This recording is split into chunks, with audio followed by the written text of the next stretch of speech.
The fountain pen trembled in Amara's dark fingers as she stared at the crisp white papers spread across the mahogany table. The grandfather clock in the corner of Victoria Ashford's pristine living room ticked with the precision of a countdown, each second echoing through the suffocating silence like a judge's gavel. Outside, the autumn rain pelted against the floor-to-ceiling windows of the sprawling estate, creating rivulets that distorted the manicured gardens beyond, much like how this moment was distorting everything Amara thought she knew about her life. "Sign them, dear." Victoria's voice cut through the air with the sharpness of crystal breaking.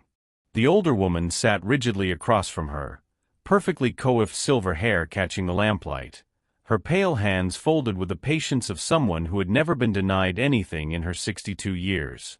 "It's really for the best. For everyone involved. Ready for the complete story? Smash that subscribe button and tell me where you are tuning in from in the comments. Tomorrow brings another mind-blowing story that's just as unbelievable. Trust me, you will want to be here for it. Alright, let's jump into it." Amara's throat felt like sandpaper. The scent of Victoria's expensive perfume, something French and overwhelming, mixed with the smell of old money and polished wood, creating an atmosphere so thick she could barely breathe. Her wedding ring, a simple band that David had saved months to buy during his residency, suddenly felt like it weighed 1,000 pounds. "Mrs. Ashford, Amara's voice cracked, betraying the composure she'd fought so hard to maintain during the 20-minute drive to this house she'd only been invited to twice in 3 years of marriage. "Victoria," the older woman corrected with a smile that never reached her ice-blue eyes. "We're family, after all. At least for a few more minutes." The words landed like physical blows. Amara's chest tightened as she remembered David's face that morning, the way he'd avoided her eyes when he kissed her goodbye, the unusual tension in his shoulders, the phone call he'd taken in the other room with hushed, urgent whispers. Had he known about this meeting? Had he orchestrated it? Thunder rumbled overhead, and Amara flinched. The papers before her might as well have been written in a foreign language, though she could make out the brutal simplicity of the key phrases: irreconcilable differences, division of assets, dissolution of marriage. Her medical degree from Johns Hopkins, her residency at Chicago General, her dreams of opening a community clinic in underserved neighborhoods, none of it seemed to matter in this moment. She was just a woman being asked to erase 3 years of her life with the stroke of a pen. "I know this seems sudden," Victoria continued, her voice taking on a tone that might have been mistaken for motherly concern if not for the calculating glint in her eyes. "But David's career is at such a crucial juncture. The partnership at the firm, the political aspirations we've discussed. Surely you understand that timing is everything in life." Political aspirations we've discussed. The phrase hit Amara like a slap. Since when had David discussed political aspirations with his mother, but not his wife? Victoria reached into her Hermes purse and withdrew a check, placing it delicately beside the divorce papers. The amount made Amara's breath catch. More money than she'd see in 5 years of residency, enough to pay off her student loans and start over anywhere she wanted. "This isn't about money," Amara whispered, though her eyes couldn't help but linger on the check. "Of course not, dear. It's about doing what's right." Victoria's smile widened, revealing teeth as perfectly aligned as everything else in her controlled world. "David will be happier. You'll be happier. Sometimes love isn't enough, and it takes wisdom to recognize that truth." The rain grew harder, drumming against the windows like desperate fingers seeking entry. Amara thought of her grandmother's words from years ago: "Baby girl, when someone shows you who they are, believe them the first time." But what happened when the person showing you who they were wasn't your husband, but the woman who'd raised him? As Amara lifted the pen, her hand shaking so violently she could barely grip it, she caught sight of her reflection in the window. The woman staring back looked like a stranger, defeated, small, powerless. Is this who she'd become? Is this who she'd always been in Victoria's eyes? But just as the pen touched the paper, Amara heard something that made her freeze, the distinct sound of David's BMW pulling into the circular driveway. What could David possibly want to say that would change everything Victoria had just revealed? And why was he arriving at the exact moment his mother expected her to sign away their marriage? The sound of David's footsteps on the marble foyer echoed through the house like a funeral march. Amara's heart hammered against her ribs as she set the pen down, her dark eyes fixed on the doorway where her husband would appear any second. 3 years of marriage, and she'd never seen him look the way he did when he finally entered his mother's living room. Hollow-eyed, his usually pristine appearance disheveled, his tie loosened like a noose he'd been trying to escape. Amara. His voice cracked her name like a question, as if he wasn't sure she was real. Mom, why didn't you tell me she was coming? Victoria's composure flickered for just a moment, a micro-expression of annoyance crossing her patrician features before the mask slipped back into place. David, darling, we were just having a little chat. Woman to woman. About divorce papers? David's gaze fell to the documents scattered across the table, and something in his face crumbled. Jesus, Mom. We talked about this. I said I needed time to. Time. Victoria's laugh was crystalline and sharp. Time for what, exactly? To drag this poor girl through more months of uncertainty? To damage your reputation further? She gestured toward Amara without looking at her, as if she were a piece of furniture being discussed. I'm simply helping both of you face reality. Amara watched this exchange with a growing sense of vertigo. The David she'd married, the man who'd held her hand through her father's funeral, who'd stayed up all night helping her study for her medical boards, who'd whispered promises about building a life together. Where was he? This man standing in the doorway looked like a stranger wearing her husband's face. David, Amara's voice was steadier than she felt. Did you know about this meeting? The silence stretched between them like a chasm. Outside, the storm seemed to intensify, matching the tempest building in Amara's chest. She studied her husband's face, the same strong jawline she'd traced with her fingers on countless mornings, the green eyes that had once looked at her like she was the answer to every question he'd ever had. Now those eyes couldn't meet hers. David ran a hand through his dark hair, the gesture so familiar it made Amara's heart ache. I didn't know she'd invited you today. But we have been talking about our situation. Our situation. 3 years of marriage reduced to a situation to be managed. What situation? Amara stood slowly, her movements deliberate despite the trembling in her legs. The situation where your mother has never accepted me? The situation where I'm apparently not good enough for your political career that I just learned about 5 minutes ago? Or the situation where my own husband discusses our marriage with everyone except me? Victoria rose as well, her movements fluid and predatory. Now, Amara, there's no need for dramatics. We're all adults here. Adults. Amara's voice gained strength, fueled by a fire she'd kept buried for too long. Adults communicate. Adults respect each other. Adults don't ambush their daughter-in-law with divorce papers while their son is conveniently away. For the first time since she'd known her, Amara saw genuine surprise flicker across Victoria's face. The older woman wasn't used to being challenged, especially not by the quiet young doctor she dismissed from day one. David stepped further into the room, and Amara caught a whiff of his cologne, the same scent that clung to his pillow, that had become the smell of home to her. But now it seemed foreign, like a memory from someone else's life. Amara, please just listen, David said, finally meeting her eyes. Things have gotten complicated at the firm. The senior partners, they're old-fashioned, and with the mayor talking to me about running for city council. Stop. Amara's voice cut through his explanation like a scalpel. Just stop. Do you hear yourself right now? You're talking about me like I'm a liability to be managed instead of the woman you promised to love and honor.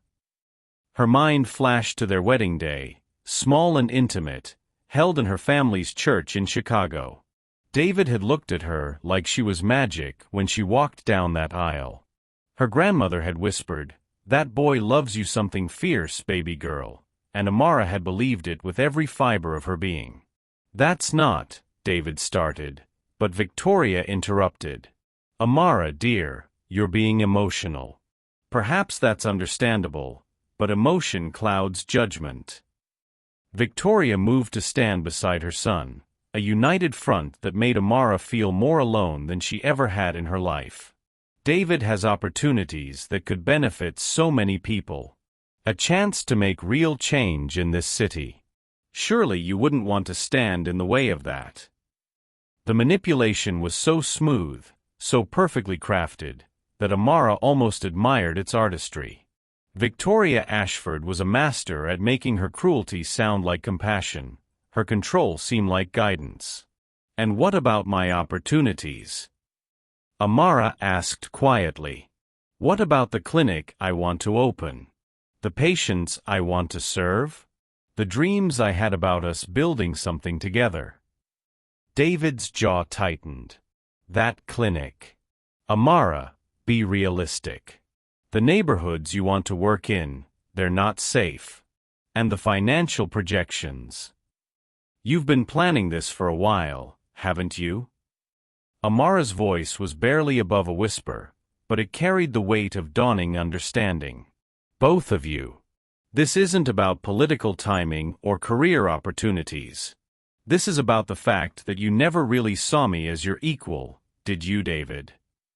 The thunder outside seemed to pause, as if the very storm was waiting for his answer.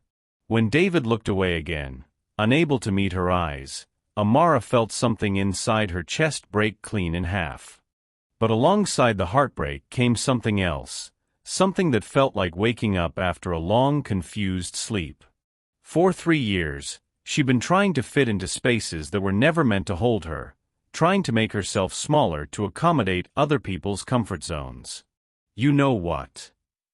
Amara moved back toward the table, toward the papers that had seemed so intimidating minutes ago. "Maybe you're right. Maybe it is time to face reality." Victoria's smile returned, triumphant and cold. "I knew you were a sensible girl." But as Amara picked up the pen again, her movements weren't those of a defeated woman. There was something different in her posture now, something that made David take a step forward with alarm. "Amara, wait."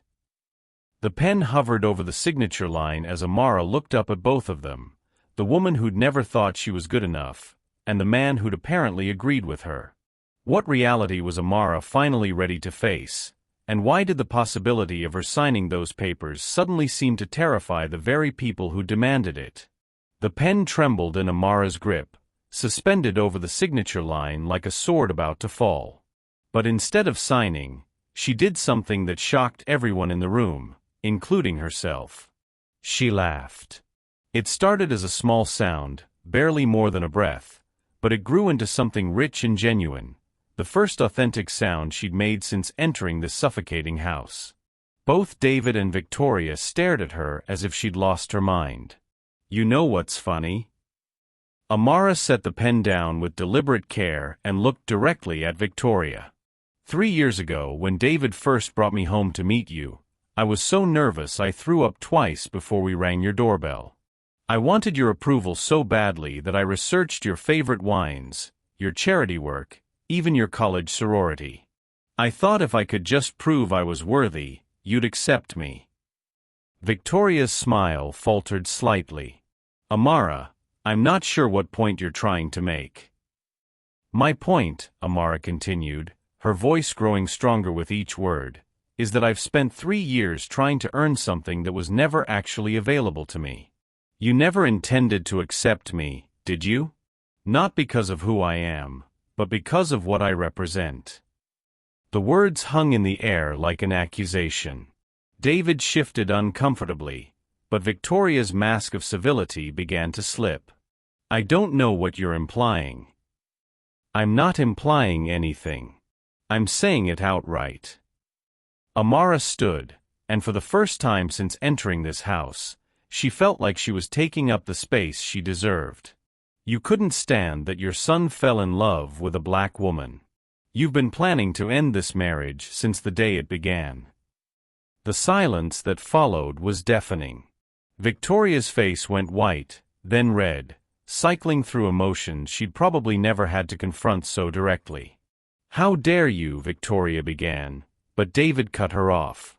"Amara, that's not, Mom isn't." But his protest died on his lips when he saw the look in his mother's eyes. For the first time, David seemed to really see what Amara had been living with for 3 years. "Isn't what, David?" Amara turned to face her husband fully. "Racist?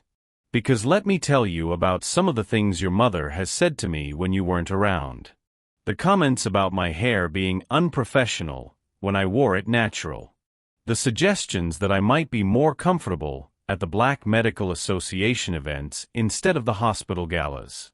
The way she introduced me to her friends as David's wife, but never by name, as if I was interchangeable with any other woman who happened to marry her son." David's face crumpled. "Mom, you didn't.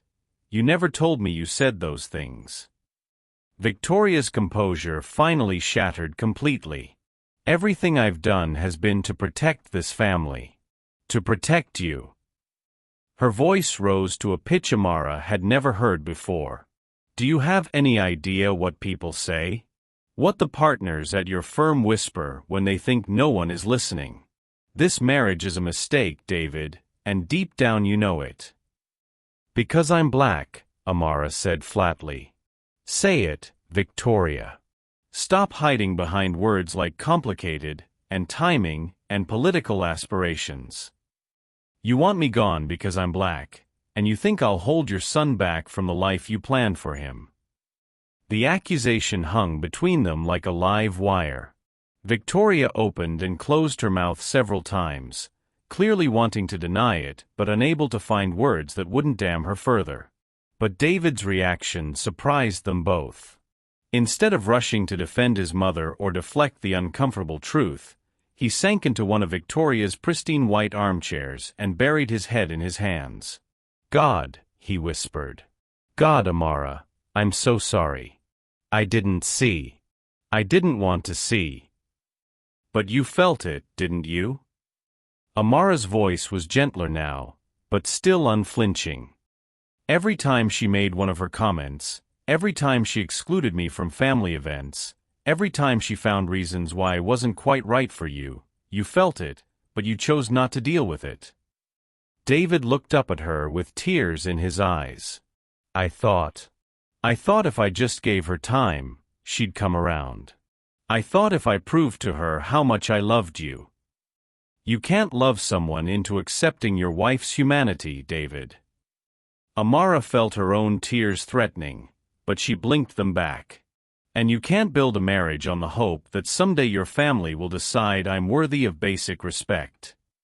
Victoria, who had been silent during this exchange, suddenly exploded. "Worthy? You want to talk about worthy?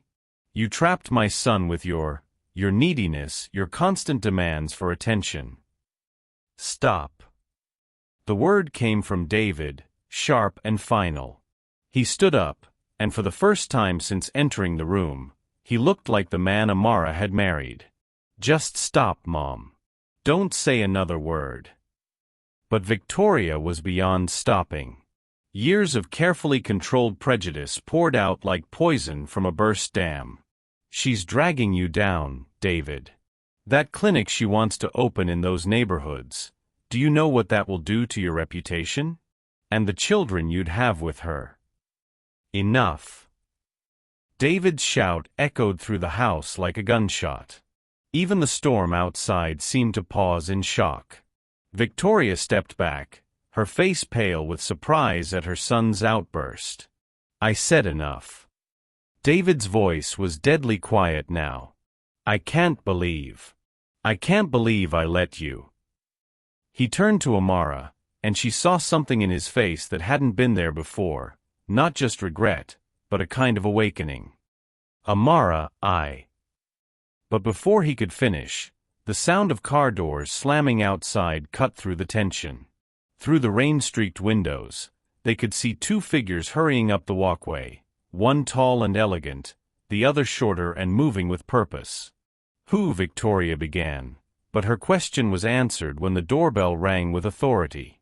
As if this confrontation wasn't complicated enough, Amara's heart nearly stopped when she recognized the voices in the foyer. Her mother's warm alto and her sister Maya's familiar laugh as they spoke to Victoria's housekeeper. "I'm sorry, ma'am, but Mrs. Ashford is in a meeting." "That's all right, honey," came her mother's voice, kind but firm. "We're here to see Amara." Her sister tracked her phone when she didn't answer our calls. "We were worried." The clicking of heels on marble grew closer, and Amara realized that her family, the people who had loved her unconditionally since birth, were about to walk into the middle of the most devastating moment of her marriage. But as the footsteps approached, Amara felt something shift inside her chest. For 3 years, she'd been fighting this battle alone, trying to prove she belonged in spaces that had never been meant for her. She'd forgotten that she came from people who had raised her to know her worth, who had never asked her to make herself smaller to fit into anyone else's definition of acceptable. What would happen when the two sides of Amara's world, the family that had always supported her and the family that had never accepted her, finally collided in the same room? Have you ever had a moment where you realized you've been fighting for acceptance in all the wrong places? Let me know in the comments what helped you remember your worth, because sometimes it takes the people who've always loved you to remind you who you really are. The living room door opened with the soft authority that only Dr. Evelyn Richardson could command. Amara's mother stepped into the room like a force of nature wrapped in elegant simplicity, her silver-streaked hair pulled back into a low bun, her tailored coat still damp from the rain, and her dark eyes taking in the scene with the analytical precision of a woman who had spent 30 years as a trauma surgeon. Behind her, Maya bounded in with a kind of energy that had made her the youngest investigative journalist ever hired by the Chicago Tribune. Where their mother was composed grace, Maya was controlled chaos, curly hair escaping from its ponytail, designer jeans paired with a vintage band t-shirt, and an expression that suggested she was already 3 steps ahead of whatever drama she'd walked into. "Amara, baby, what's—" Evelyn stopped mid-sentence as she took in the scene. Her daughter standing rigidly beside a table covered with legal documents, David slumped in a chair looking like he'd been hit by a truck, and Victoria Ashford wearing an expression that could have curdled milk. Maya's journalist instincts kicked in immediately. Her eyes swept from the divorce papers to the check lying beside them, then to her sister's face. "Oh hell no," she muttered, then caught her mother's warning look. "I mean, oh heck no." "Mrs. Richardson," Victoria recovered her composure with remarkable speed, smoothing her skirt and arranging her features into a practiced smile. "What a surprise. I wasn't expecting." "You weren't expecting the family of the woman you just tried to bribe into divorce?" Maya's voice was deceptively sweet, the tone she used when she was about to demolish someone in print. "Because that's what this looks like from where I'm standing." Amara felt a familiar warmth spread through her chest, the feeling of being protected by people who had never questioned her worth. But alongside that warmth came embarrassment. How had her family known to come? What must they think of her for ending up in this situation? "Maya," Amara said quietly, "how did you?" "Girl, you missed Sunday dinner without calling, and then your phone went straight to voicemail for 3 hours," Maya said, settling onto the arm of David's chair like she owned the place. "I tracked your location because I was worried you were dead in a ditch somewhere. Imagine my surprise when I found you in the suburbs getting ambushed by your mother-in-law." Evelyn moved to stand beside her daughter, her presence both protective and grounding. "Amara, sweetheart, what's going on here?" The simple question, asked with such genuine concern, nearly broke Amara's carefully maintained composure.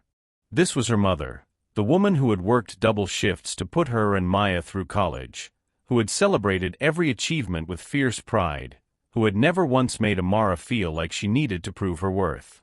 "Victoria invited me here today," Amara began, her voice steadier with her family beside her. "She presented me with divorce papers and encouraged me to sign them." Evelyn's eyebrows rose with surgical precision. "Encouraged." "With a rather substantial check," Maya added helpfully, picking up the papers and scanning them with professional efficiency. "And what appears to be some very creative reasoning about political careers and social compatibility." Victoria's mask slipped again. "This is a private family matter." "Exactly," Evelyn said smoothly. "A family matter. And since Amara is my daughter, that makes me family too, doesn't it?" The question hung in the air with quiet authority. Victoria clearly wasn't used to being challenged by someone who matched her in education, social status, and sheer presence. Evelyn Richardson had built her own empire, from a scholarship kid from the South Side to head of surgery at one of Chicago's most prestigious hospitals. She had never needed anyone's approval, and she'd raised her daughters with the same self-assurance. David finally found his voice. "Dr. Richardson, I want you to know that I wasn't part of planning this meeting. I came here because your mother called you when she realized Amara wasn't going to sign as easily as expected?" Maya's voice was razor-sharp with insight. "Let me guess, she told you to come fix the situation?" David's silence was answer enough. "Oh, David," Evelyn said, and there was genuine sadness in her voice. "I had hoped you were stronger than this." The words hit David like a physical blow. Amara could see it in his face, the recognition that he was being measured by a woman whose opinion actually mattered, and found wanting. "I love her," David said desperately. "I love Amara. Things got complicated, and I didn't know how to." "How to what?"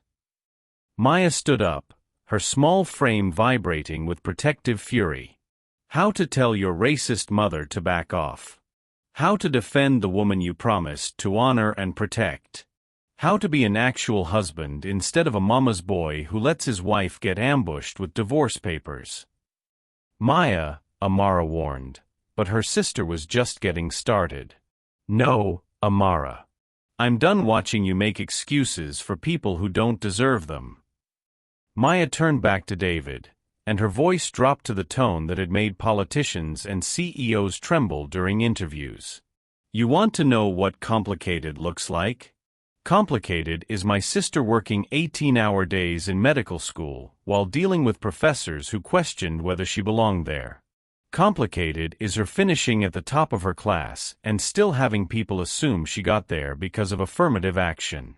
Complicated is watching the person you love get treated like a second-class citizen by his own family and staying silent about it for 3 years because you believed he'd eventually find his backbone." David flinched with each word, but Maya wasn't finished. "You know what's not complicated? Love. Real love doesn't come with conditions. Real love doesn't require committee approval from racist in-laws. Real love shows up when things get difficult instead of folding like a cheap suit the minute mommy applies pressure." Victoria had been growing redder during Maya's speech. "How dare you come into my home and—" "Your home." Evelyn's voice cut through Victoria's protest like a scalpel. "Your home where you invited my daughter under false pretenses? Where you attempted to manipulate her into ending her marriage? Where you offered her money as if her love could be purchased?" The two older women faced each other across the room, Victoria with her inherited privilege and carefully maintained superiority, Evelyn with her earned respect and unshakable dignity. It was a confrontation 3 years in the making. "I was trying to help her," Victoria said, but her voice lacked its earlier conviction. "Help both of them. Sometimes love isn't enough." "You're right," Evelyn said quietly. "Sometimes love isn't enough. Sometimes it takes courage, integrity, and the willingness to fight for what matters." none of which seemed to be in abundance in this room. David stood up abruptly, running his hands through his hair. This is insane. We're all adults here. We should be able to work this out. Work what out? Amara's voice cut through his protest. Work out how I can be more acceptable to your mother? Work out how I can make myself smaller so you can be more comfortable? Work out how to compromise my dignity so your political aspirations don't suffer. For the first time since her family had arrived, tears started to fall down Amara's cheeks. I'm tired, David. I'm so tired of trying to earn my place in my own marriage. Maya immediately moved to her sister's side, wrapping an arm around her shoulders. Evelyn stepped closer too, creating a protective circle that excluded everyone else in the room. Baby girl, Evelyn said softly, using her childhood nickname, you never had to earn anything. You are enough, exactly as you are. The simple words, spoken with such absolute conviction, seemed to shift something fundamental in the room's atmosphere. David stared at the three women, grandmother, mother, and daughter, and perhaps saw for the first time what real unconditional love looked like. But Victoria wasn't finished fighting. This is exactly what I was talking about, she said, her voice rising. The drama, the emotion, the way everything becomes about race. Everything. Maya's voice was deadly quiet. Everything is about race? Or just the parts where you can't pretend your prejudice is actually concern? The accusation hung in the air like a challenge. Victoria opened her mouth to respond, but David's voice stopped her cold. She's right. Everyone turned to stare at him. David was looking directly at his mother, and his face held an expression Amara had never seen before, something that looked like clarity mixed with profound disappointment. Maya's right. You are racist, Mom. And I've been enabling it for 3 years because it was easier than admitting that the woman who raised me could be capable of something so ugly. What would Victoria do when confronted with the truth she'd spent years hiding?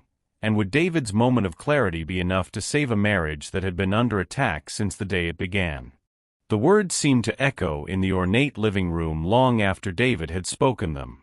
Victoria's face cycled through shock, anger, and something that looked almost like grief before settling into a mask of cold fury.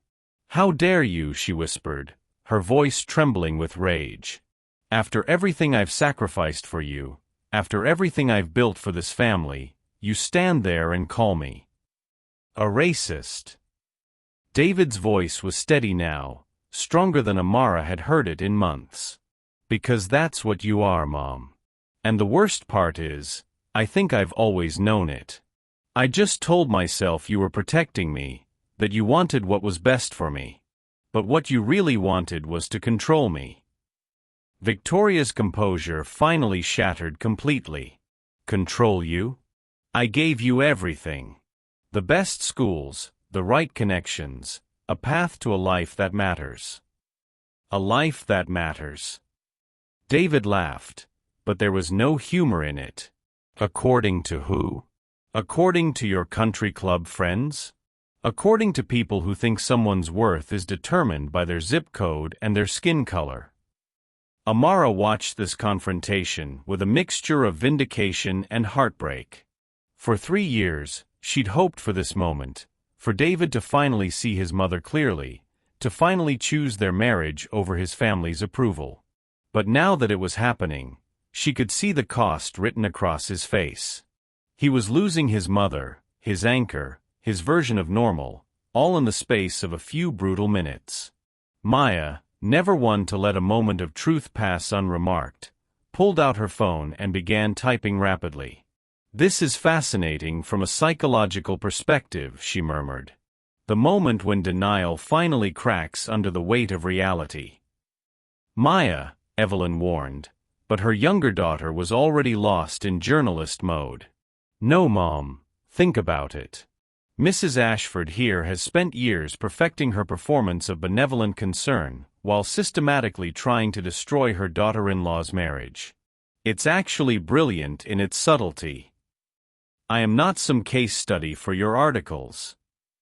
Victoria snapped, her careful pronunciation finally cracking to reveal traces of the working-class accent she'd spent decades erasing.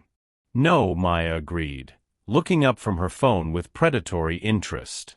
"You're much more interesting than that. You're a woman who married up, scrubbed away every trace of where you came from, and now you're so terrified of your own origins that you can't stand seeing someone else claim space in your carefully constructed world." The observation hit its target with devastating accuracy.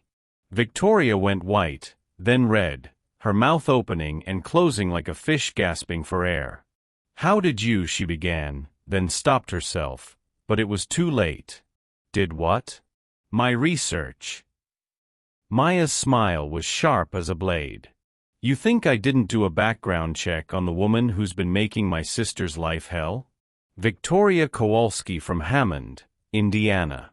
Father was a steelworker, mother cleaned houses. You worked your way through community college before transferring to Northwestern on scholarship. Impressive, actually.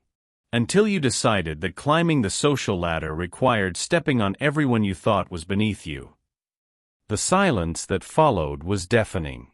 David was staring at his mother as if seeing a stranger, while Victoria looked like she'd been stripped naked in front of her enemies. "That has nothing to do with," Victoria started, but David cut her off. "It has everything to do with this." His voice was quiet, but it carried the weight of years of suppressed realization.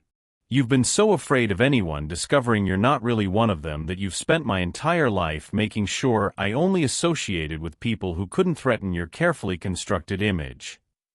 Amara felt her chest tighten with a complex mix of emotions.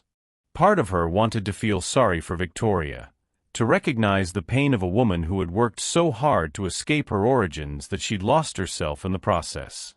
But the larger part of her, the part that had endured 3 years of subtle cruelty, felt only a grim satisfaction at seeing the mask finally torn away.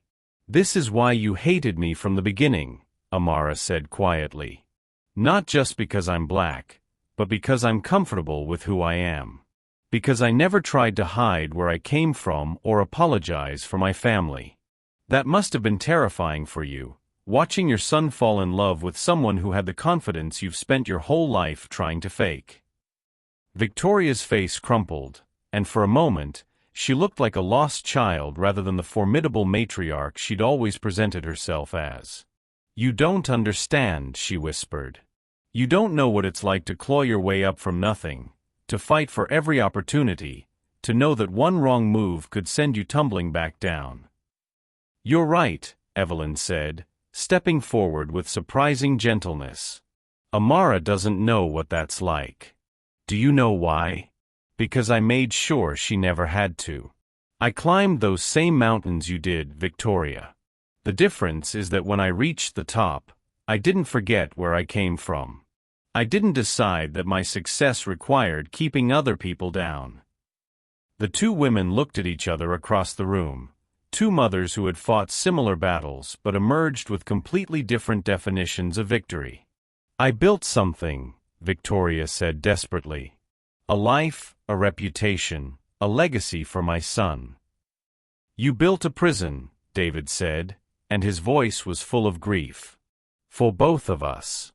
I've spent my entire adult life trying to live up to your expectations, trying to be the son you could be proud of, and I never once stopped to ask if I was proud of the man I was becoming." He turned to look at Amara, and she saw tears streaming down his face. "I was so afraid of disappointing her that I disappointed the only person who actually mattered. I was so worried about what people would think of our marriage that I forgot to ask what I thought of the man I became inside it." The raw honesty in his voice hit Amara like a physical blow. For 3 years, she'd been fighting for their marriage, trying to make it work through sheer force of will and love.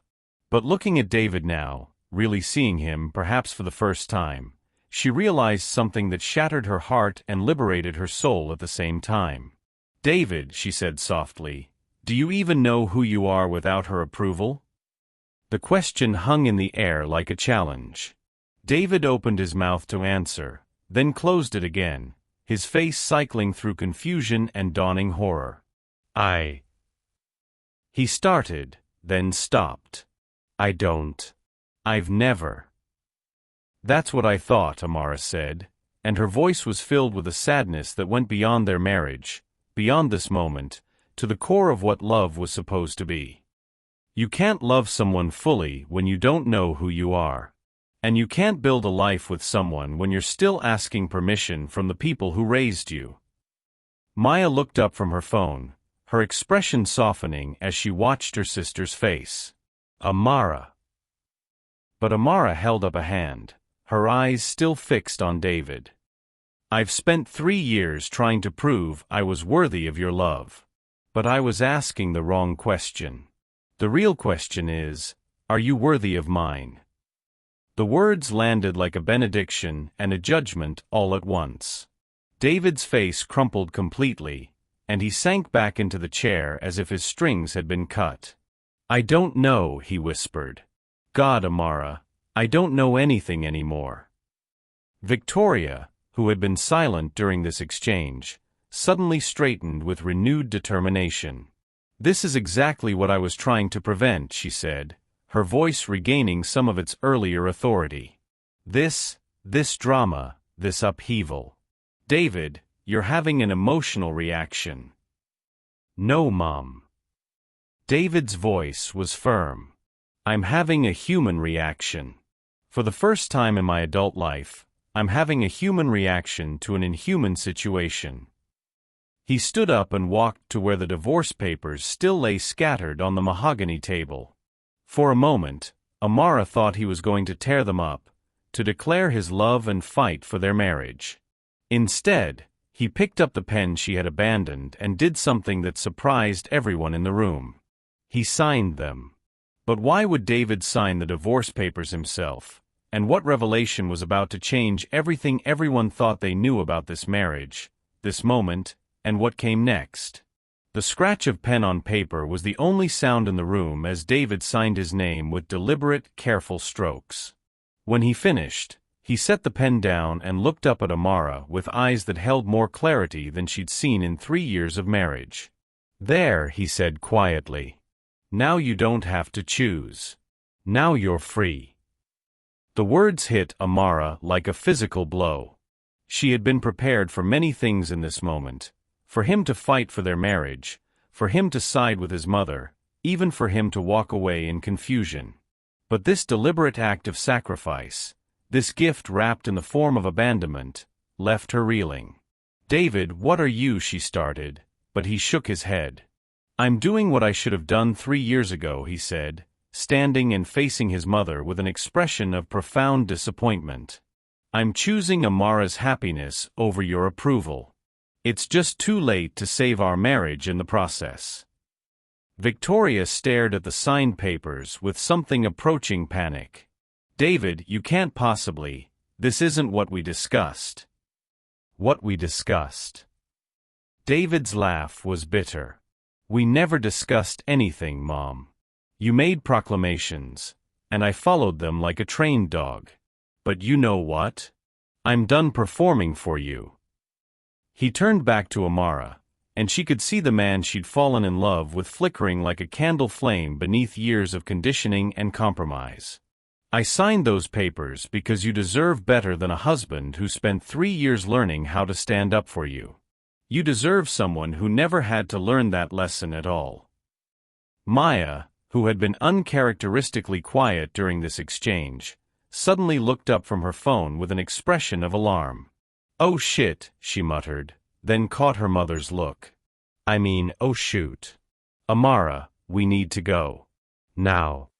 What? Amara turned to her sister, grateful for any distraction from the emotional devastation unfolding around her. Maya, what are you? I just got a call from Jenkins at the Tribune, Maya said, already moving toward the door. There's been an accident at Chicago General. Multiple casualties from a pile-up on the expressway. They're calling in all available medical staff. Evelyn's doctor instincts kicked in immediately. How many casualties? At least 20, maybe more. And Amara, Maya's voice was gentle but urgent. Dr. Patterson specifically asked for you. There are kids involved. The mention of children cut through everything else. The divorce papers, the family drama, the confrontation that had just turned her life upside down. Amara was a pediatric resident, and injured children needed her more than her broken marriage did. I have to go, she said, already moving toward the door where she'd left her coat. But as she passed the table, she stopped and looked down at the signed papers, then up at David. Thank you, she said quietly, for finally choosing me, even if it's too late. David's face crumpled. Amara, I don't. She held up a hand, her voice gentle but firm. Don't make this harder than it already is. You gave me my freedom. Let me use it to save some lives. Victoria, who had been silent during this exchange, suddenly found her voice. You can't just leave. We need to discuss what happens next. The property division, Mrs. Ashford, Evelyn's voice cut through Victoria's protests with surgical precision. There are children bleeding in a hospital right now. Your property concerns can wait. As the three Richardson women moved toward the door, Victoria made one last desperate attempt to regain control. Amara, the check, she called out. At least take the money. You'll need it to start over. Amara paused in the doorway and looked back at the woman who had spent 3 years trying to buy her dignity. Keep your money, Victoria. I never needed it to know my worth. The drive to the hospital was a blur of rain and emergency lights. Maya drove with the focused intensity she usually reserved for chasing stories, while Evelyn sat in the passenger seat making calls to coordinate with the trauma team. Amara was in the back seat, changing from her dress clothes into the scrubs Maya had grabbed from her apartment, her mind trying to compartmentalize the emotional devastation of the last hour so she could focus on what mattered now. You okay back there? Maya asked, catching her sister's eyes in the rearview mirror. No, Amara said honestly. But I will be. Right now, I need to be Dr. Richardson, not David's soon-to-be ex-wife. That's my girl, Evelyn said with fierce pride. Compartmentalize now, process later. Those kids need the best pediatric resident in the city. When they arrived at Chicago General, the scene was controlled chaos. Ambulances were still arriving, their lights painting the emergency bay in strobing reds and blues. Dr. Patterson, the head of pediatrics, met Amara at the door with obvious relief. Thank God you're here, he said, already walking her toward the trauma bays. We've got 6 kids, ages 4 to 16. The worst is a little girl, maybe 5 years old. Internal bleeding, possible head trauma. She's been asking for her mommy, but her parents didn't make it, Amara finished quietly, her heart clenching. I've got her. For the next 6 hours, Amara lost herself in the rhythm of emergency medicine. She sutured lacerations, set broken bones, held the hands of scared children, and made life-or-death decisions with the calm precision that had made her one of the most promising residents in the program. The little girl Emma, her name was Emma, required emergency surgery, and Amara was in or until nearly midnight, carefully repairing internal damage while the child's future hung in the balance. When she finally emerged from surgery, exhausted but victorious, she found Maya waiting for her with coffee and a complicated expression. Emma's going to be okay, Amara said before Maya could ask. Touch and go for a while, but she's stable now. That's not why I'm here, Maya said gently. Well, it is, but there's something else. David's been calling. A lot. And then he showed up about an hour ago, but security wouldn't let him into the surgical wing. Amara sank into a plastic chair in the waiting area, suddenly feeling the weight of the day's events settling on her shoulders like a lead blanket. What does he want? To talk to you. To explain. Maya hesitated. To tell you that he tore up the divorce papers. The words hit Amara like a slap. He what? Apparently, about 2 hours after we left, he had some kind of breakdown. Told his mother he was done living her version of his life. Packed a bag and moved out of their house. Both houses, actually. He's staying at a hotel downtown. Amara closed her eyes, feeling tears threaten for the first time since she'd walked into that operating room. It's too late, Maya.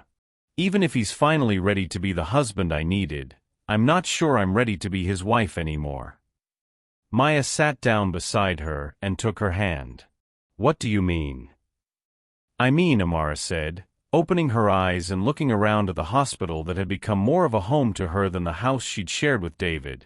I spent 6 hours today saving lives, making decisions that mattered, being exactly who I was meant to be. And for the first time in 3 years, I didn't spend a single moment wondering if I was good enough or worthy enough or acceptable enough. I just was. She stood up, suddenly feeling lighter despite her exhaustion. David signing those papers was the best thing he ever did for me. Because it reminded me that I don't need anyone's permission to be extraordinary. But as she said the words, Amara caught sight of a familiar figure through the hospital's glass doors. David was standing in the parking lot, rain-soaked and holding a bouquet of her favorite flowers, the ones Victoria had always said were too common for formal arrangements. Amara stood frozen at the hospital's glass doors, watching David in the parking lot. He looked smaller somehow, diminished by the rain and the weight of his own realizations. His expensive suit was soaked through, his perfectly styled hair plastered to his head, and he clutched those humble daisies, her favorite flowers that his mother had always dismissed as grocery store arrangements, like they were the most precious things in the world. Maya came up behind her, following her gaze. He's been out there for 2 hours, she said softly. Security tried to get him to leave, but he said he'd wait as long as it took. 2 hours. Amara's voice was barely a whisper. In 3 years of marriage, David had never waited 2 minutes for anything that wasn't scheduled in his calendar. Dr. Richardson? A soft voice interrupted her thoughts. She turned to see Emma, the little girl she'd operated on, standing in the hallway with a nurse. The child was pale and moving carefully, but her eyes were bright and alert. Emma, sweetheart. Amara knelt down to the girl's level, her heart swelling with relief at seeing her patient upright. You should be in bed. I wanted to thank you, Emma said in the serious way that only children who have faced death can manage. The nurse told me you saved my life. Amara felt tears prick at her eyes. You're very brave, Emma. How are you feeling? Sad, Emma said honestly. Because my mommy and daddy went to heaven. But also happy, because you made sure I could stay here a little longer. She paused, tilting her head with childlike curiosity. Are you sad too? You look like how I feel inside. The innocent question hit Amara like a revelation. She was sad, devastated actually, but underneath that sadness was something else. Something that felt like relief, like freedom, like the first breath of air after being underwater for too long. I am sad, Amara said carefully. But sometimes being sad means you're ready for something better. Emma nodded as if this made perfect sense. That's what my mommy used to say. She said sometimes things have to break so better things can grow. The little girl reached into her hospital gown and pulled out a small crumpled piece of paper. I drew this for you. It's you with wings, because you're an angel doctor. Amara took the drawing with shaking hands. It was crude, done in crayon by a child's uncertain fingers, but it showed a figure in scrubs with enormous wings and a big smile. At the bottom, in wobbly letters, Emma had written Dr. Angel Amara. This is beautiful, Emma. Thank you. Will you hang it somewhere important? Emma asked. So you remember that you're an angel even when you feel sad? The nurse gently guided Emma back toward her room, but the child's words lingered in the hallway like a benediction. Amara stood up, still holding the drawing, and felt something shift inside her chest. For 3 years, she'd been trying so hard to be worthy of David's love that she'd forgotten she was already worthy of her own. Maya watched this exchange with knowing eyes. That kid's pretty wise for someone who just had emergency surgery. She is. Amara looked down at the drawing again, then back toward the parking lot where David still waited. Maya, can I ask you something? Anything. When you and Marcus broke up last year, you said it was the hardest and best thing you ever did. What did you mean? Maya leaned against the wall, considering her words carefully. I meant that sometimes loving someone means accepting that you've both grown into people who can't make each other happy anymore. Marcus wasn't a bad guy, he just wasn't my guy. And trying to force it was making us both miserable. She paused, watching her sister's face.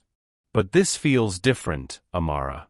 David isn't just the wrong guy, he's a guy who might finally be becoming the right guy. The question is, are you still willing to wait and see? Before Amara could answer, her phone buzzed with a text message. She glanced at it, expecting another update about Emma's condition, but the message was from an unknown number. * Dr. Richardson, this is James Patterson from the Patterson Foundation. We received your grant application for the community clinic 6 months ago. We'd like to schedule a meeting. Are you available tomorrow morning? The board was very impressed with your proposal. *. Amara stared at the phone in shock.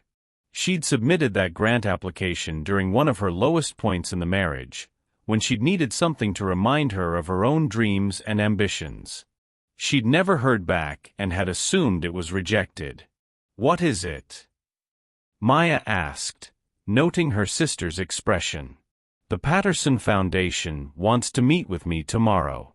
About funding for my clinic. Amara's voice was filled with wonder. Maya, this could change everything. This could be the beginning of the life I actually want, not the life I've been trying to fit myself into. Maya grinned. See? Sometimes things have to break so better things can grow. Smart kid, that Emma. Amara looked toward the parking lot again. David was still there, but now he was sitting on a bench, still holding the flowers, his posture one of patient determination rather than desperate pleading. For the first time, she saw something in his stance that reminded her of the man she'd fallen in love with, not the polished lawyer trying to manage a situation, but the medical student who had once stayed up all night helping her study, who had believed in her dreams even when she doubted them herself. I need to talk to him, she said quietly. Are you sure? Maya's voice was gentle but concerned. You don't owe him anything, Amara. Not after today. I know. But I owe myself the closure. And maybe. She paused, looking down at Emma's drawing again. Maybe I owe us both the chance to end this with honesty instead of lawyers and hurt feelings. Maya squeezed her shoulder. Want me to come with you? No. This is something I need to do alone. Amara folded the drawing carefully and tucked it into her scrub pocket, a talisman of her own worth. But stay close, okay? In case I need a reminder of who I am when I don't have anyone else's approval. You've got it, Angel Doctor. Amara pushed through the glass doors and into the rain. David looked up as she approached, his face cycling through hope, relief, and something that looked like terror. He stood slowly, as if sudden movements might spook her into running. Amara. Her name came out like a prayer. Thank you for coming out here. I wasn't sure you would. I wasn't sure I would either. She stopped a few feet away from him, Close enough to talk, but far enough to maintain the emotional distance she'd need to get through this conversation. Maya said you tore up the divorce papers. I did. He held out the soggy daisies like an offering. I also quit the law firm. And told my mother that if she ever speaks to you or about you with anything less than complete respect, she'll never see me again. Amara took the flowers automatically, surprised by their weight and the care with which he'd chosen them. David. Please, let me say this first. His voice was raw with emotion. I know it's too late. I know I spent 3 years being exactly the wrong kind of husband. I know that signing those papers and then tearing them up probably seems like just another way of trying to control the situation. But I need you to know that I didn't tear them up because I thought I could win you back. He ran his hands through his wet hair, a gesture so familiar it made her chest ache. I tore them up because I realized that divorcing you, even if it's what you want, even if it's what you deserve, isn't something I have the right to do unilaterally. We made promises to each other, and if we're going to break them, we should at least do it together. The words hung between them in the rain, heavy with 3 years of missed opportunities and misunderstood intentions. Amara looked down at the flowers in her hands, simple, honest, beautiful in their unpretentiousness, and felt something crack open in her chest. Have you ever had someone show up for you in exactly the way you'd always needed, but only after you'd already learned to show up for yourself? Tell me in the comments if you think timing is everything in love, or if the right person can be worth waiting for, because what Amara says next will determine whether some love stories get second chances or whether some endings are actually new beginnings. Amara held the daisies against her chest, feeling their dampness seep through her scrubs as she studied David's face in the hospital parking lot lights. Rain continued to fall around them, creating a cocoon of intimacy in the midst of the urban chaos. For the first time in 3 years, she felt like she was seeing her husband clearly, not the man his mother had shaped him to be, not the man she'd hoped he could become, but simply the man he was in this moment. You're right, she said quietly. We should decide together. But David, I need you to understand something. The woman you married 3 years ago, the one who would have done anything to make this work, who would have been grateful for any scraps of support you threw her way, she doesn't exist anymore. David's face tightened, but he nodded. I know. And I'm glad she doesn't. She deserved better than what I gave her. She deserved better than what she asked for, Amara corrected. But the woman standing here now? She knows her worth. She knows what she brings to the table. And she's not willing to settle for less than she deserves, not even from someone she loves. The words seemed to hit David like physical blows, but he didn't flinch away from them.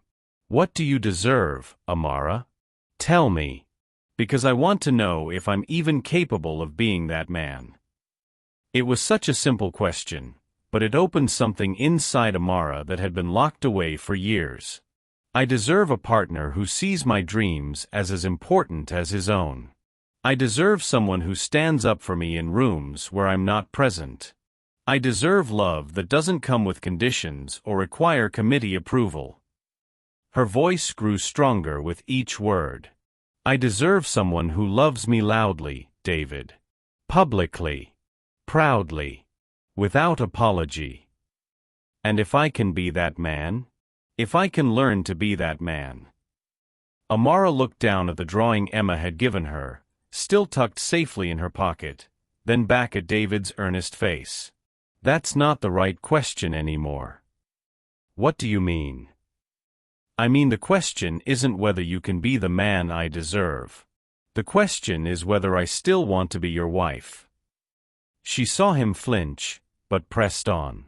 For 3 years, I've been fighting for this marriage. Fighting for your attention, for your mother's acceptance, for a place in a life that never really had room for me. And today, when I was in that operating room saving Emma's life, I realized something. She paused, gathering her courage for what might be the most important words she'd ever speak. I realized I don't want to fight for love anymore, David. I want to receive it. I want to rest in it. I want to be cherished and celebrated and chosen every single day, not just when circumstances force someone to finally see my worth. David's face crumpled. I do see it. I see your worth, Amara. I see how incredible you are, how strong, how brilliant. You see it now, she interrupted gently. But where were you when I needed you to see it? Where were you when your mother was making her little comments? Where were you when I was crying in our bathroom because I felt so alone in my own marriage? The questions hung between them like indictments. David opened his mouth several times but seemed unable to find words that could bridge the gulf his absence had created. I was scared, he finally whispered. I was scared of losing her approval, scared of not being the son she wanted, scared of failing at the only relationship that had ever felt permanent in my life. And what about us? Amara's voice was soft but relentless. What about our relationship? Was that not permanent enough to fight for? I thought, God, this sounds so stupid now, but I thought if I could just manage the situation, if I could slowly bring her around, if I could make everything work smoothly, then no one would have to get hurt. Everyone got hurt anyway, David. Me, you, probably even your mother. Because you can't manage your way out of hard truths. You can't compromise your way to integrity. David sank back down onto the bench, the fight going out of him completely. I know all of that now. But knowing it doesn't change the fact that I failed you when you needed me most. For the first time since she'd walked outside, Amara felt her anger begin to soften into something more complex. She sat down beside him, careful to maintain some distance, and looked up at the hospital where Emma was sleeping safely in her bed. David, can I tell you about the little girl I operated on tonight? He nodded, seeming grateful for a momentary reprieve from the weight of their conversation. Her name is Emma. She's 5 years old, and she lost both her parents in the accident that brought her to me. While I was operating on her, all I could think about was making sure she survived, making sure she had a chance at the life her parents would have wanted for her. Amara's voice caught slightly. And after the surgery, she thanked me. This tiny girl who had lost everything thanked me for saving her life. She sounds amazing. She is. But here's the thing that really got to me. She drew me a picture. Called me Dr. Angel Amara. And looking at that drawing, I realized that for 6 hours tonight, I was exactly who I meant to be. Not someone's wife, not someone's daughter-in-law, not someone fighting to prove she belongs. Just me, using my gifts to make the world better. David was quiet for a long moment.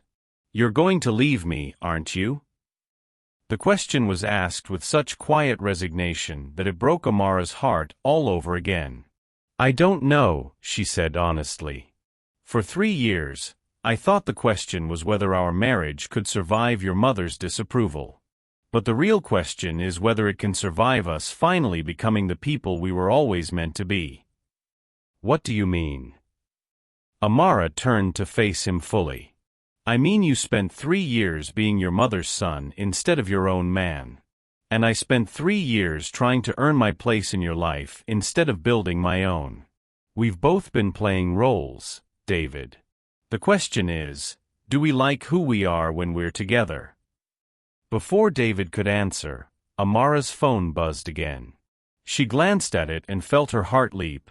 Another message from the Patterson Foundation, this time with meeting details and a note that they were prepared to offer significant funding for her clinic proposal. Good news?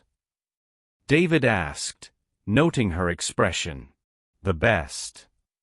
Amara looked up at him, and for the first time in their conversation, she smiled. I might be opening my own clinic, David. The community clinic I've been dreaming about for years.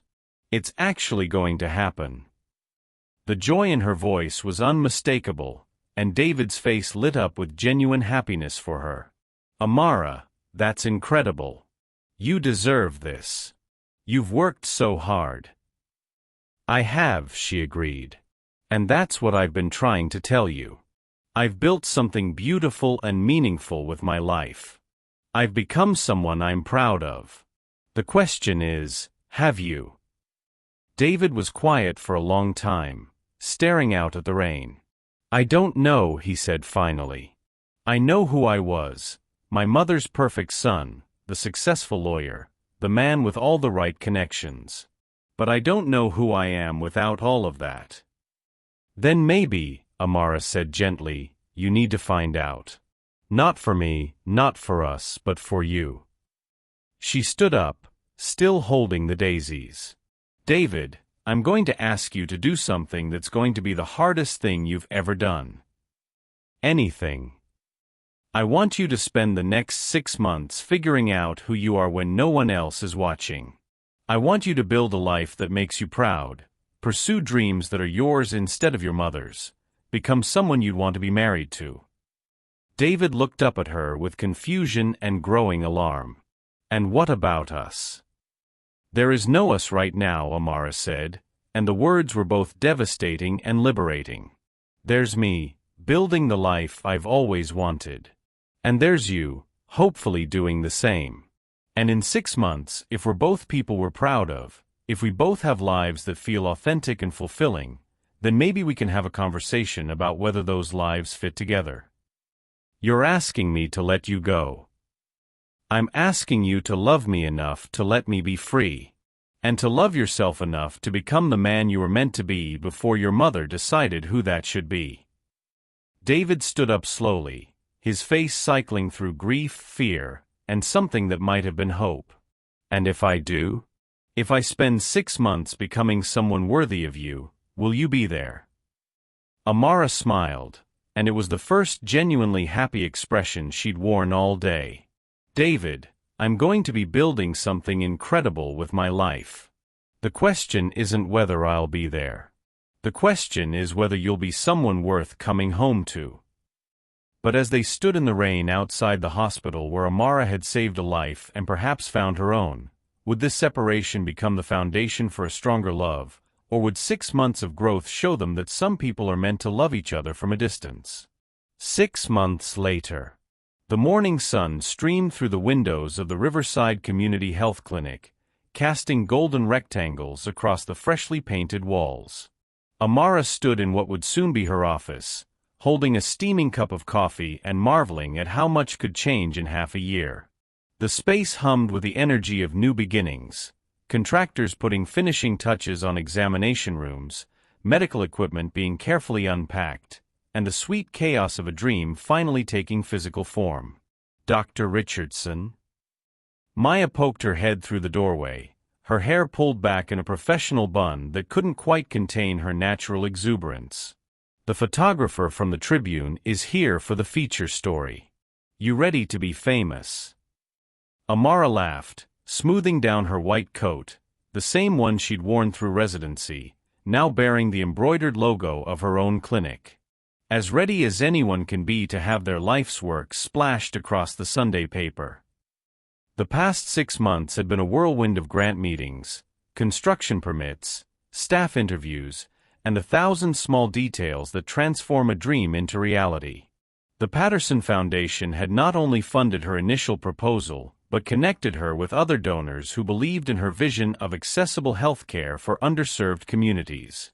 She'd hired 2 nurse practitioners, a social worker, and a part-time pediatrician, creating the kind of comprehensive care team she'd always envisioned. But more than the professional success, Amara had discovered something precious in these months of building her own life: peace. Not the absence of challenge or difficulty, but the deep contentment that comes from living authentically, from pursuing work that felt like calling rather than career. Dr. Amara. Emma's voice rang out from the main corridor, and Amara's heart lifted at the sound. The little girl appeared in the doorway, no longer the pale, frightened child from a hospital, but a vibrant 5-year-old with pigtails and a gap-toothed grin. Behind her came her new foster mother, Mrs. Rodriguez, a warm woman who had embraced Emma like her own daughter. Emma, Sweetheart. Amara knelt down to receive the enthusiastic hug that had become their ritual. What do you think of the clinic? It's beautiful, Emma said solemnly. Then her face broke into that infectious grin. And it smells like hope. Mrs. Rodriguez laughed. She's been saying that about everything lately. The new house smells like hope. Her new school smells like hope. Smart girl, Maya murmured, snapping photos of the interaction. She knows hope when she sees it. As the photographer began setting up his equipment, Amara's phone buzzed with a text message. Her heart did a small skip when she saw David's name, though the flutter was different now, gentler, less desperate, more curious than needy. Asterisk saw the Tribune preview online. So proud of you. Would love to hear about the clinic sometime, if you're open to it. D***. It was their first direct communication in 3 months, though Maya had kept her updated on his progress through the grapevine. David had indeed spent the past 6 months rebuilding his life from the ground up. He'd left corporate law and opened a small practice focused on immigration and civil rights work. He'd bought a modest apartment in a diverse neighborhood, far from his mother's influence and expectations. Most surprisingly, he'd started volunteering at a literacy program, teaching English to refugee families. According to Maya's sources, he'd also finally had the confrontation with Victoria that should have happened years ago.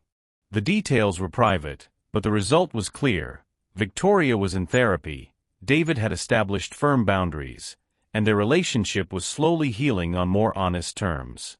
Everything okay? Maya asked, noting her sister's thoughtful expression.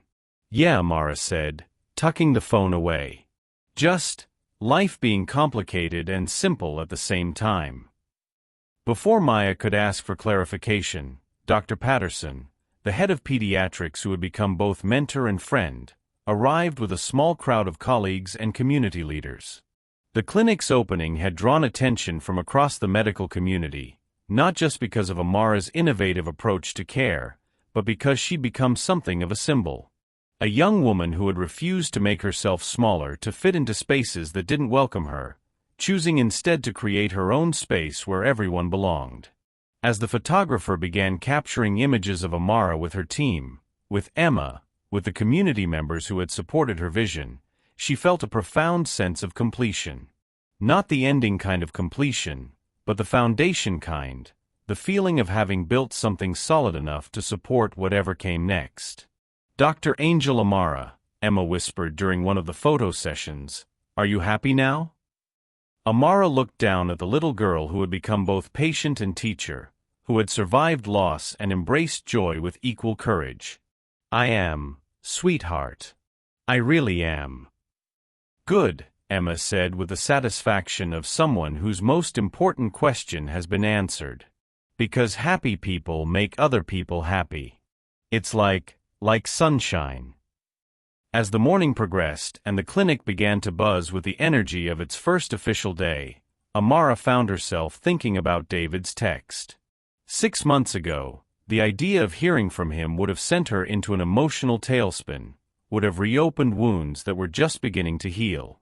Now it simply felt like a possibility, one among many in a life that had become rich with options. She'd learned something crucial in these months of independence. She didn't need David to complete her life, but that didn't mean she couldn't choose to include him in it. The difference was everything. Need made you desperate. Choice made you powerful. Around noon, as Amara was examining her first official patient, a 3-year-old with a persistent cough whose mother had been bringing him to the emergency room because she couldn't afford a regular doctor, Maya appeared in the doorway with an expression of barely contained excitement. You have a visitor, she said. And before you ask, no, it's not David. Though you might want to see this person even more. Curious, Amara finished her examination, prescribed a simple antibiotic, and arranged for the family to return for follow-up care at no cost. When she emerged from the examination room, she found herself face-to-face with Dr. Angela Foster, the legendary physician whose work in community health had inspired Amara's career choice years ago. "Dr. Richardson," the older woman said with a warm smile, "I hope you don't mind the surprise visit. I was in Chicago for a conference and couldn't resist stopping by to see what you've built here." For a moment, Amara was starstruck. Dr. Foster had pioneered community health clinics in underserved areas for 3 decades, had testified before Congress about healthcare inequity, and had been featured on the cover of Time magazine as one of the most influential doctors in America. "Dr. Foster, this is such an honor. Your work has been such an inspiration." "Please," the older woman interrupted gently, "I think we can dispense with the formalities. I'm here because I've been following your story, and I'm impressed. Not just with the clinic, though this is beautiful work, but with the courage it took to build it." Courage. Dr. Foster gestured toward the bustling clinic around them. "It takes courage to choose authenticity over acceptance. To build something new rather than trying to fit into something that was never designed for you. I should know, I made the same choice 30 years ago." They spent an hour touring the clinic together, Dr. Foster asking thoughtful questions about Amara's approach to care, her funding model, her vision for expansion. But it was her parting words that stayed with Amara long after she'd gone. "You know," she said as they stood in the main corridor, watching Emma color in the waiting area while Mrs. Rodriguez filled out paperwork, "the most important thing I've learned in 30 years of this work is that healing isn't just about medicine. It's about seeing people fully, loving them completely, and creating spaces where they can be their truest selves. You've done that here, Dr. Richardson. For your patients, for your staff, and most importantly, for yourself." As the afternoon wore on and the clinic's first day drew to a successful close, Amara found herself back in her office, finally alone with her thoughts. She pulled out her phone and read David's message again, then slowly typed a response. "Thank you. The clinic is everything I dreamed it would be. I'm proud of the work you've been doing too. Coffee sometime next week? As friends who are figuring out what comes next." She hit send before she could second-guess herself, then leaned back in her chair and smiled. 6 months ago, she'd asked David to become someone he could be proud of. But more importantly, she'd given herself the same challenge. And looking around at the clinic that bore her name, at the lives she was already changing, at the woman she'd become in the process of building something meaningful, she knew she'd succeeded. Whatever happened next, with David, with the clinic, with the beautiful uncertainty of a life lived authentically, she would meet it as someone who knew her own worth. Someone who had learned the difference between fighting for love and receiving it, between earning acceptance and commanding respect. The evening sun slanted through her office windows, casting everything in golden light. In a few hours, she would go home to the apartment she'd chosen for herself, would call her parents to share the day's triumphs, would curl up with a book and a cup of tea in the life she'd built with her own hands and heart. Tomorrow would bring new patients, new challenges, new opportunities to practice the kind of medicine she'd always dreamed of. And someday, maybe next week over coffee, maybe months from now, maybe never, she and David would discover whether the people they'd become could build something beautiful together. But for now, in this moment, surrounded by the evidence of her own courage and competence, Amara Richardson was exactly where she belonged, in a life that fit her perfectly, doing work that mattered, loved by people who saw her clearly and chose her completely. And that, she thought as Emma's laughter echoed through the corridor, was more than enough.